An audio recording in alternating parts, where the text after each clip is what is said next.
오늘 마태복음 28장은 하나님께서 우리 삶의 목적을 알려주시는 말씀입니다. 갈릴리라고 하는 장소는 예수님과 제자들이 처음 만난 장소입니다. 예수님께서는 그 갈릴리에서 제자들을 양육하시고 훈련하셨어요. 근데 예수님께서 지금 부활하신 후에 제자들을 다시 갈릴리로 부르시는 이유는 거기서 사명을 주어서 제자들을 파송하기 위해서였습니다. 구원받았으면 믿음이 자라야 됩니다. 근데 자란 것으로 또 다 이룬 것이 아니에요. 믿음이 자란 자는 사명을 받는 자리, 그리고 주님께 파송받는 소명자가 되는 자리까지 나아가야 하는 것이죠.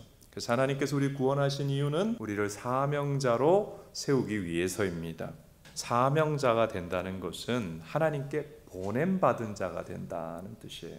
그런데 그 사명의 제일 첫 단계는 가는 거예요. 믿지 않는 영혼에게 나아가는 것입니다.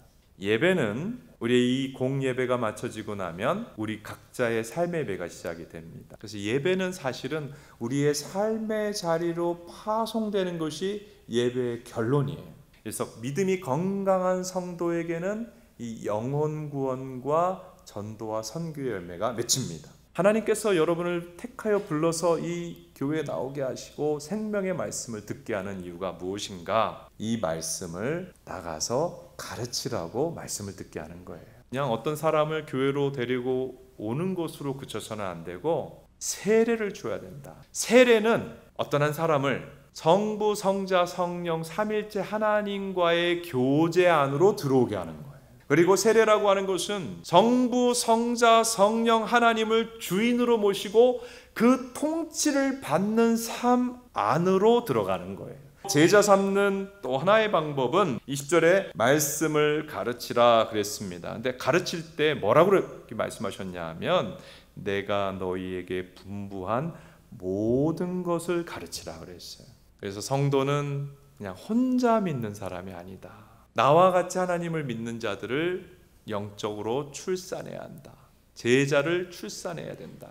제자 낳는 제자가 되어야 한다. 그래서 말씀을 가르칠 때는 지킬 때까지 가르쳐줘야 돼요. 지킬 수 있도록 가르쳐줘야 돼요. 여러분, 우리는 이 대사명을 우리의 결심만으로가 아니라 주님이 나와 함께하고 주님이 능력을 베풀어 주심으로 감당하게 되는 것입니다. 대사명의 말씀을 어찌됐든 간에 실천하면서 복음도 나누고 제자를 삼으려고 하는 자, 주님께서 늘 함께 하시고 늘 가까이 하시고 능력을 나타내 보여주시고 기도도 응답해 주실 것입니다. 그러나 성도라고 할지라도 주님의 대사명이라고 하는 이 말씀을 놓쳐버리고 살아간다면 주님과의 관계가 한없이 멀어질 수 있다고 하는 것을 기억할 필요가 있습니다. 오늘 예수님께서 이제 마지막 복음서에 주신 메시지는 구원받는 자로 안주하지 말고 사명자가 되라는 거예요. 주님께서 우리가 이 땅을 살아가는 동안 삶의 목적으로 하나님의 생명의 말씀을 전하여 제자를 만들라. 먼저 가까이 있는 자녀부터죠. 제자 삼는 자가 되라고 하셨어요.